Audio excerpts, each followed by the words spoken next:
माननीय उपाध्यक्ष महोदय, मैं आज जो माननीय मुख्यमंत्री जी ने 2024-25 के बजट अनुमान विधानसभा की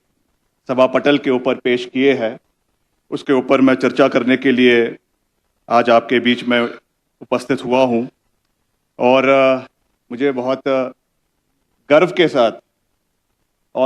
साथ साथ बहुत संतोष के साथ साथ ये कहने का शुभ अवसर मिल रहा है कि मैं हमेशा सही को सही और गलत को गलत बोलने में विश्वास रखता हूँ। And I always make it a point that what ever I am saying is corroborated by facts, evidence and figures। जो ये बजट माननीय मुख्यमंत्री जी ने पेश किया है, ये विपरीत परिस्थितियों में जो प्रदेश की काले बादल वित्तीय संकट के प्रदेश के ऊपर छाए हुए थे, जिसके लिए हालांकि पिछले एक साल में बहुत से निर्णायक और अनप्रेसिडेंटेड कदम उठाए गए हैं कि किस तरीके से हम प्रदेश की आर्थिक स्थिति को, प्रदेश के अर्थव्यवस्था को बेहतर करें, उसके लिए लिए गए। और हो सकता है कि उसमें से बहुत से ऐसे निर्णय हो जो कड़वे हो, जो कठोर हो, जो पॉपुलिस्ट ना हो, जो ऐसे निर्णय ना हो जो आप एक राजनीतिक मंच के ऊपर जाकर जिसके बारे में बात करें, हो सकता है कि वो निर्णय लोगों को एज अ होल अच्छे ना लगे, मगर they have been taken not for any electoral purposes और for the sake of the populist measure of the government, but they have been taken in the larger interest of the state। प्रदेश की आर्थिकी को अगले 10, 15, 20 साल के लिए मजबूत करने के लिए ये निर्णय मुख्यमंत्री जी ने सभी कैबिनेट के हमारे सदस्यों के साथ, अपने विधायकों के साथ चर्चा करने के बाद लिए है। और मुझे खुशी है कि इस वित्तीय वर्ष का जो budget, annual budget for the year 2024-25 जो पेश किया गया है 558,444 करोड़ का, an increase of 9.5% from the previous budget of rupees 53,430 crore. Growth rate जो इस साल अनुमानित की गई है वो 7.1% as compare to 6.9% of the last financial year, in spite of unprecedented calamities जो प्रदेश के अंदर हमको देखने को मिली। हमको जो मेरा विभाग है खास करके, वो इसका सबसे बड़ा भुगतभोगी प्रदेश के अंदर रहा है। प्रदेश में जिस तरीके से आपदा काल प्रदेश के अंदर आई और अनुमानित किया गया कि अराउंड 15,000 करोड़ का नुकसान प्रदेश के इंफ्रास्ट्रक्चर को, प्रदेश की अवस्था को, प्रदेश की अर्थव्यवस्था को, प्रदेश में जो हमारा इंडस्ट्रीज है, प्रदेश में हमारा जो हमारी सड़कें हैं उनको हुआ है। इसके बावजूद उससे एक इसी वित्तीय वर्ष में बाहर निकलने का जो काम सरकार ने किया है, और जो मैंने ये आंकड़े कहे हैं, मैं समझता हूं कि ये अपने आप में हमको केवल खुश करने वाले नहीं है, मगर जिस तरीके से इनको पेश किया गया है और जिस तरीके से अगले एक साल में इनको उसके लिए एक रोड मैप बनाया गया है कि how they have to be implemented in various sectors in the state, उस चीज को भी हम, उसके ऊपर भी हम पूरी मजबूती से कार्य कर रहे हैं। क्योंकि ये बातें केवल विधानसभा के सभा पटल तक ही सीमित नहीं है। I can assure the members of the opposition also that when these measures have been taken, अलग अलग जो चीजें, अभी मैं उसके ऊपर एक बर्ड्स आई व्यू के साथ बात करूंगा, क्योंकि मैं इन डिटेल हर चीज के बारे में नहीं कहना चाहता हूं। It is a very holistic budget जिसमें ऐसी कोई भी कैटेगरी प्रदेश के अंदर नहीं है जिनको इसके ऊपर कवर नहीं किया गया है। जैसा मैंने कहा कि this is against the national growth, जो मैंने ये कहा कि this is against the national growth of 7% per capita income stands eight 2,35,199, which is the highest in northern India. अगर हम जो है पूर्वी भारत की बात करें तो उसमें हाईएस्ट जो है वो per capita income Himachal Pradesh को दर्शाता है, जो एक बहुत ही बेहतरीन कार्य और बेहतरीन सोच के साथ इस बजट को प्रस्तुत किया गया है। budget initiatives of state is to make a state a green state, improvement in education sector, and promoting the rural economy of the state. The main emphasis and highlights are agriculture, horticulture, infrastructure, animal husbandry, education, health and digitization. और सबसे बड़ी बात जो free health care to people above 70 years of age and free education to children of widows up to age of 27 years, ये जो पिछली बारी एक मुख्यमंत्री जी ने सुख आश्रय योजना प्रदेश के अंदर शुरू करी थी, उसके बारे में उन्होंने भी कई बार इस सदन में जिक्र किया है कि किस नजरिए से इसको प्रदेश के अंदर उतारा गया, किस तरीके से हमारे अंडर प्रिविलेज्ड यूथ प्रदेश का, जिनके कोई माता नहीं है, जिनके कोई पिता नहीं है, and they were adopted as wardens of the state, उनके लिए जो कार्य किया गया, उसी कदम को एक और नई ऊंचाई पर ले जाने के लिए वन स्टेप अहेड ये कदम जो मैंने कहा है ये लिया गया है। जो विडोज के बच्चों को यहाँ पे फ्री एजुकेशन 27 साल तक देने की बात है, ये एक अच्छा निर्णय सरकार की ओर से लिया गया है, जिसके लिए हम इनकी जो है वो प्रशंसा करना चाहते हैं। और साथ ही साथ जो हमारा प्रदेश का एक्सपेंडिचर है उसके ऊपर भी मैं जो है जिक्र करना चाहूँगा। 24-25 में 2024-25 में जो estimated 52,965 crore, an increase of 0.4% over the revised estimates of 22-20, 23-24, in addition to debt of rupees 5,479 crore will be repaid by the state. जो हम निश्चित तौर से, क्योंकि जब बजट का पूरा एलोकेशन होता है तो उसमें जो हमने लोन अलग अलग एजेंसी से लिया हुआ है उसको देना, उसकी देनदारी भी करना हमारे लिए प्राथमिकता है। और वैसे ही जो हमारी रिसीट्स आई है इस साल for 24-25, they are estimated to be 42,181 crore, जिसमें भी 4.2% की इंक्रीज हमारे रिसीट्स में इस बारी आई है, जो एक्सक्लूडिंग बोरोइंग्स है। तो ये हमारे लिए एक अच्छी बात है, मगर मैं चिंता भी व्यक्त कर रहा हूं कि हमारा रेवेन्यू डेफिसिट प्रदेश का 2024-25 का जो एस्टिमेटेड है, that is around 2% of the gross state domestic product, which stands at around rupees 4,513 crore, lower than the revised estimates of 22-24, that is 2.64% of GSDP. In 23-24, the revenue deficit is expected to be 16.5% higher than the budget estimate. तो ये निश्चित तौर से, क्योंकि मैं वैसे तो कोई बहुत बड़ा इकोनॉमिस्ट नहीं हूँ, मगर ये हमारे लिए being part of the government हमारे लिए एक चिंता का विषय है कि किस तरीके से हमको अपने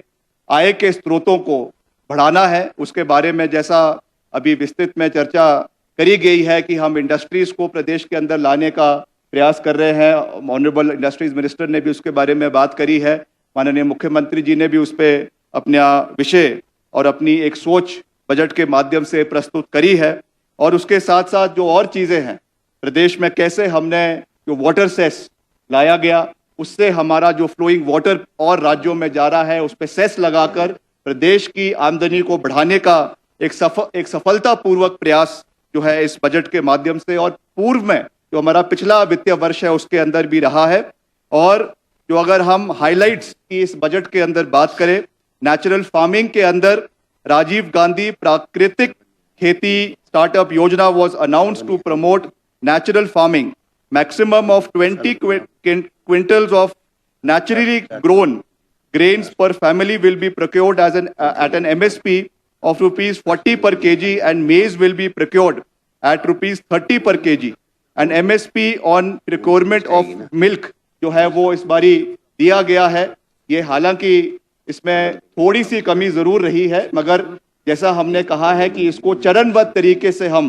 पूरा कर रहे हैं। तो देर आए दुरुस्त आए, कहीं से तो हमने इसको शुरू किया है और आने वाले समय में जो हमारी गारंटी में हमने बात प्रिक्योरमेंट ऑफ मिल्क में, चाहे वो भैंस का दूध है चाहे वो आपके गाय का दूध है, जो बात हमने करी है उसको आने वाले समय तक हम करेंगे, ये मैं आपको पूरा विश्वास दिलाना चाहता हूं। हेल्थ एंड एजुकेशन, ये भी एक बहुत ही महत्वपूर्ण क्षेत्र है और यहाँ पर भी bye 2026 an integrated public health lab will be established in each district. 6,000 nursery teachers will be appointed in 25-26. Padho Himachal campaign will be launched to create libraries in 500 educational institutions. The state government will bear the transportation cost for children in areas with no primary schools within 5 kilometer radius. Social welfare में जैसे मैंने आपको कहा कि ये मुख्यमंत्री सुखाश्रय योजना शुरू की गई है और वैसे ही ग्रामीण विकास में जो मनरेगा की दिहाड़ी को बढ़ाया गया है। मैं अक्सर ये बात करता हूं कि जो काम केंद्र सरकार के माध्यम से करवाए जा रहे हैं on the floor of the house, हमने बहुत बार उसकी प्रशंसा करी है, मगर मुझे दुख है ये कहते हुए कि आप निंदा करें इस बजट का, आप हमको उसमें कोई भी प्रॉब्लम नहीं है, but at least appreciate the good initiatives that have been taken by the Congress government, by the Honorable Chief Minister. जो ये आपका मनरेगा का जो दिहाड़ी बढ़ाकर जो 60 रुपए बढ़ाई गई है, मैं समझता हूं कि एक निर्णायक निर्णय हमारे प्रदेश में और खास करके हमारे ग्रामीण क्षेत्र में जो काम अभी आपके आपदा के समय में जहां पे पीडब्ल्यूडी कर सकती थी वहां पे किया, मगर अधिकतर क्षेत्रों में जो रेस्टोरेशन का कार्य है that has been done by the people of the state, हमारे ग्रामीण क्षेत्र के लोगों ने उसको किया है और इसमें अगर बढ़ोतरी सरकार द्वारा करवाई गई है, मैं समझता हूं कि ये हमारी अर्थव्यवस्था, हमारी इकोनॉमी और हमारा फ्लो ऑफ मनी को इकोनॉमी के अंदर बढ़ाने में एक निर्णायक निर्णय सरकार की ओर से लिया गया है, जिसका हमें स्वागत करना भी चाहिए और विपक्ष को भी इसमें समर्थन करना चाहिए। ये मेरा आपसे विनम्र निवेदन मेरे जो है साथियों से रहेगा। अध्यक्ष महोदय, एक चीज में मेरा थोड़ा सा चिंता भी है, जो हमारा कैपिटल आउटले है, जो हमने कैपिटल एक्सपेंडिचर इस साल में प्रपोज करना है, because being the public works department minister it is our responsibility, क्योंकि हम उसको हर चीज को जब आप किसी डिपार्टमेंट का आपको चार्ज दिया जाता है, आप उसी दृष्टि से पूरे प्रदेश को देखते हैं। ये मेरे लिए एक चिंता का विषय है कि जो हमारा 24-25 में जो प्रपोज्ड कैपिटल एक्सपेंडिचर है दैट इज 6,270 करोड़ और ये मेरे लिए चिंता का विषय है कि ये 8% कम है to comparison to the previous financial year. ये बात इसके लिए आने वाले समय में कैसे हमको अपने इंफ्रास्ट्रक्चर को इंप्रूव करना है, whether they are bridges, whether they are roads, whether they are buildings and infrastructure that is being built in the state, क्योंकि जितना इंफ्रास्ट्रक्चर बनेगा उससे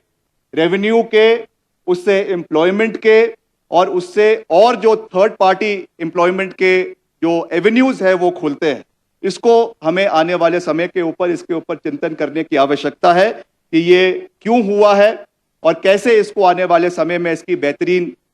बेहतरी करवाई जा सकती है। इसके बारे में हम निश्चित तौर से इस चीज के ऊपर कार्य करेंगे। मगर अध्यक्ष महोदय, अभी यहाँ पे एक बहुत लंबी चर्चा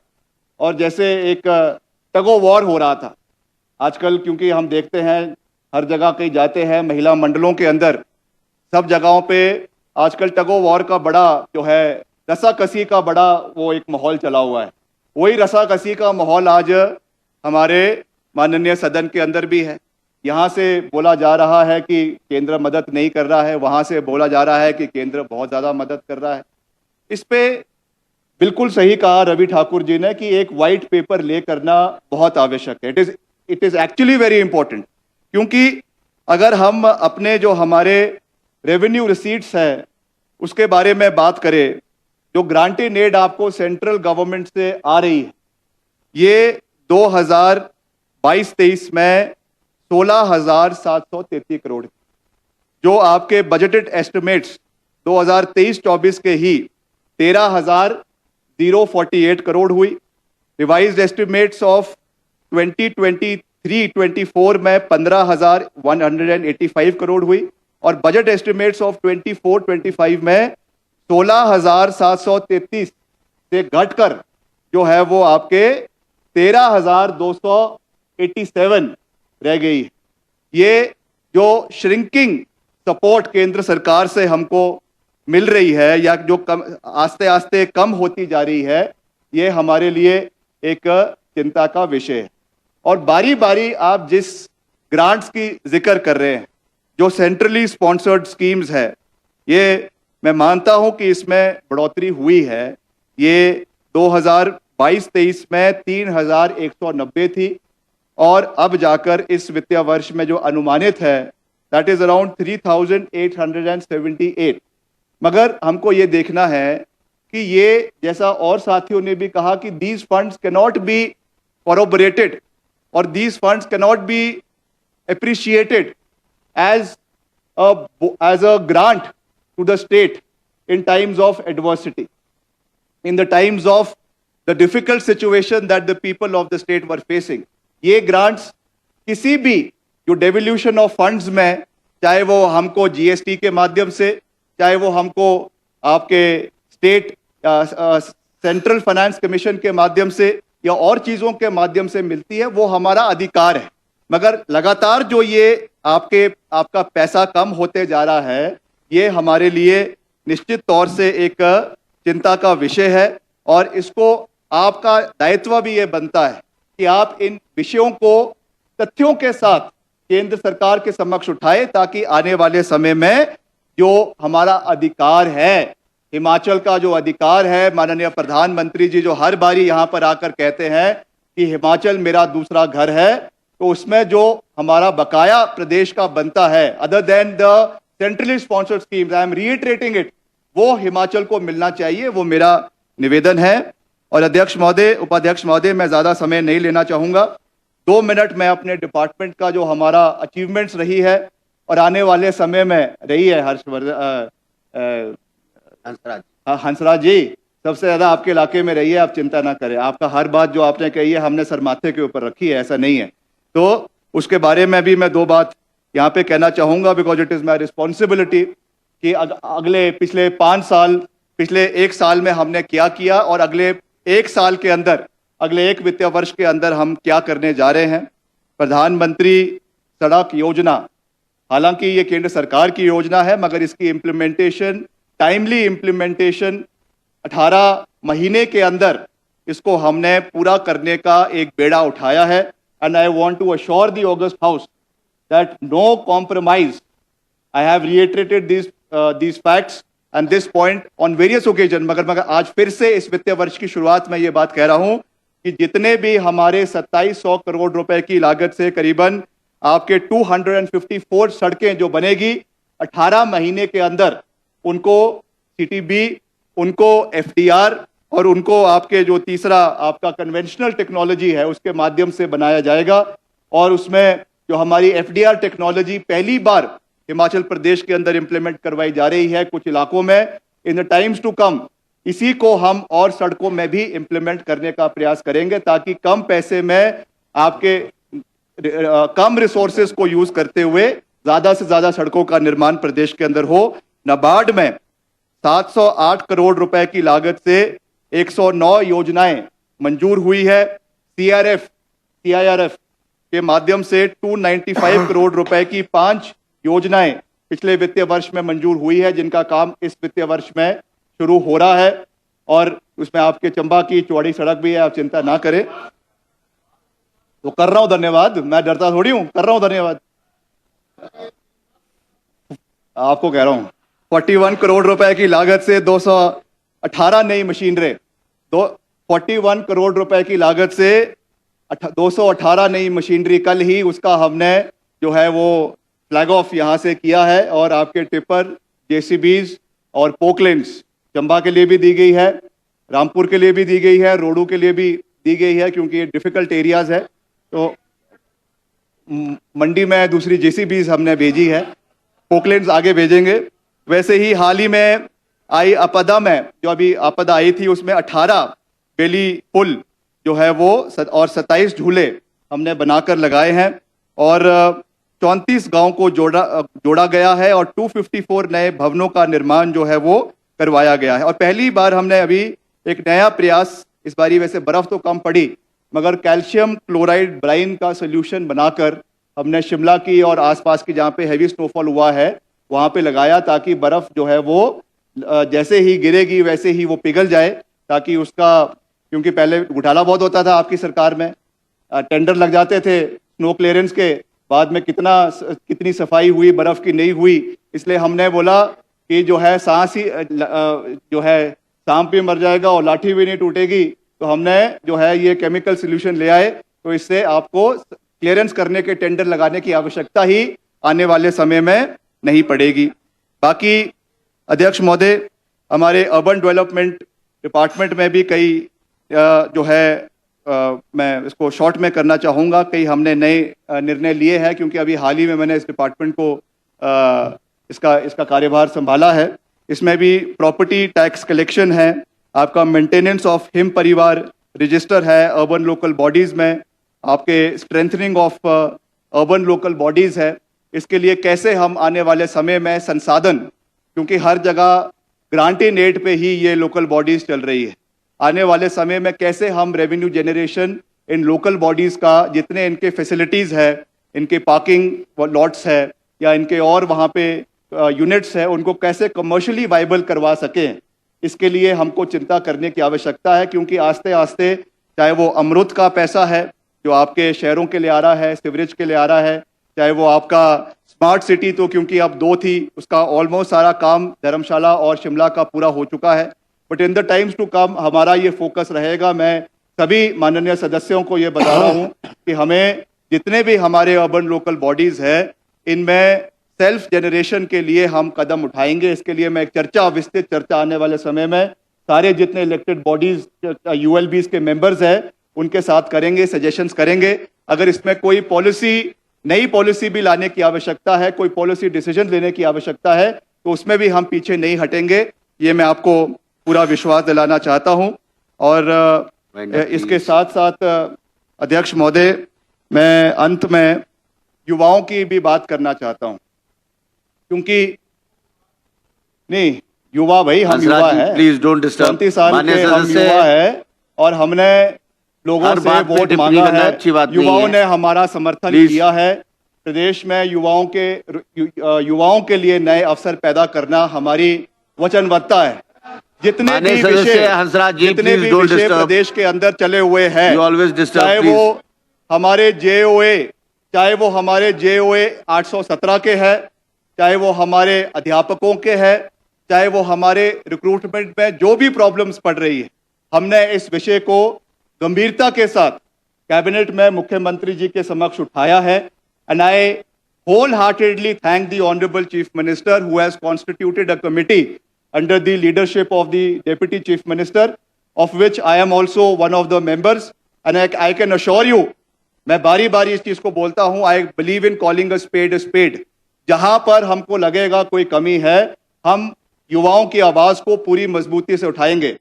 ये कैंगरू कोर्ट नहीं होगा। कैंगरू कोर्ट आपको पता है क्या होता है? It's a rubber stamp court which was there during your tenure. But this committee has been empowered. इसमें जितने भी, चाहे वो हाई कोर्ट के मसले हैं, चाहे वो सुप्रीम कोर्ट के मसले हैं, चाहे वो और इसको इश्यूज है, थ्रेडबेयर इन इश्यूज को उठाया जाएगा और इनको हम आने वाले स्टिपुलेटेड टाइम फ्रेम के अंदर इनकी रोजगार के जो प्रॉब्लम फंसा हुआ है उसको पूरा करेंगे। मगर इसमें जो 4 साल से ये रुका हुआ है, ये 4 साल के 3 साल आप लोगों के हैं। मैंने उस समय जेओआईटी के माननीय साथियों से भी, युवाओं से भी ये बात की जयराम सरकार की कारगुजारियों की नाकामियों का ठीकरा आप हमारे ऊपर ना फोड़े।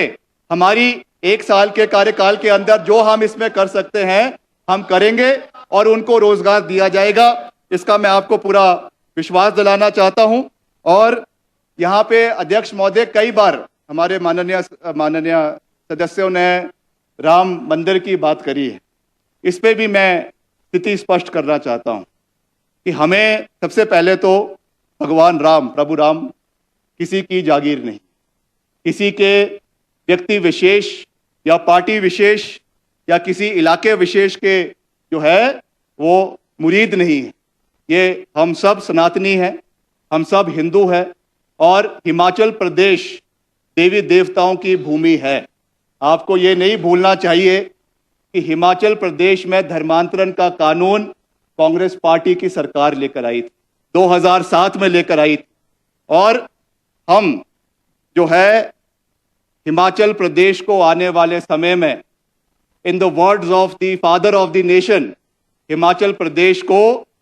राम राज्य बनाने की ओर आगे लेकर जाएंगे। और उस राम राज्य की परिभाषा भी आपको बता रहा हूं। आपका जो है नैरो सोच वाली, सिंग्रिन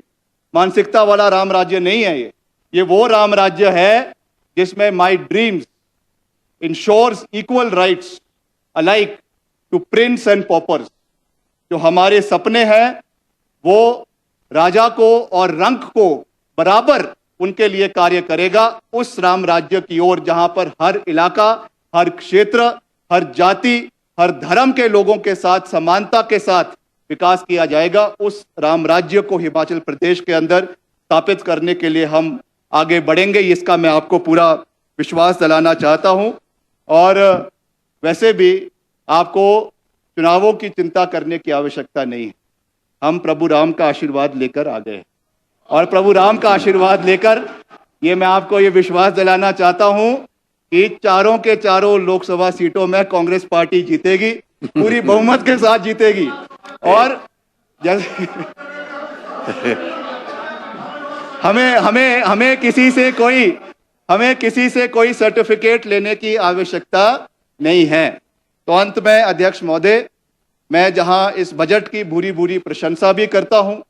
बजट में विपरीत परिस्थितियों में जो इसको पारित किया गया है, जो हमारे फाइनेंशियल कॉन्स्ट्रेंट्स है, उसकी चिंता भी करता हूं। जो हमारा कैपिटल एक्सपेंडिचर कम हुआ है उसकी भी चिंता करता हूं, मगर उसके साथ साथ जो हमारा सेंट्रली स्पॉन्सर्ड स्कीम्स का over the period of time जो बजट का पैसा कम होता जा रहा है उसकी चिंता करना भी हमारा दायित्व है। और अंत में मेरा ये विनम्र निवेदन रहेगा कि आरोप प्रत्यारोप चलते रहेंगे। मैंने पहले भी ये बात करी कि हिमाचल प्रदेश के 70 लाख लोग हमको देख रहे हैं। There have to be times where we rise above by partisan politics. दलगत राजनीति से ऊपर उठकर अगर हम इन विषय को केंद्र सरकार के समक्ष, प्रधानमंत्री के समक्ष, केंद्रीय वित्त मंत्री के समक्ष उठाएंगे तो निश्चित तौर से आने वाली पीढ़ियों का हिमाचल प्रदेश के अंदर फायदा होगा। ये मेरा निवेदन विपक्ष के साथियों से है। अध्यक्ष महोदय, आपने मुझे बोलने का मौका दिया, आपका मैं धन्यवाद करता हूं। और माननीय मुख्यमंत्री जी को एज फाइनेंस मिनिस्टर इस बजट को पेश करने के लिए बहुत बहुत बधाई देता हूं। और अगले वित्तीय वर्ष में हिमाचल प्रदेश नई ऊंचाइयों पर पहुंचे और सर्वत्र हिमाचल प्रदेश का सर्वत्र विकास हो, यही हमारी सोच है। जय हिंद, थैंक यू।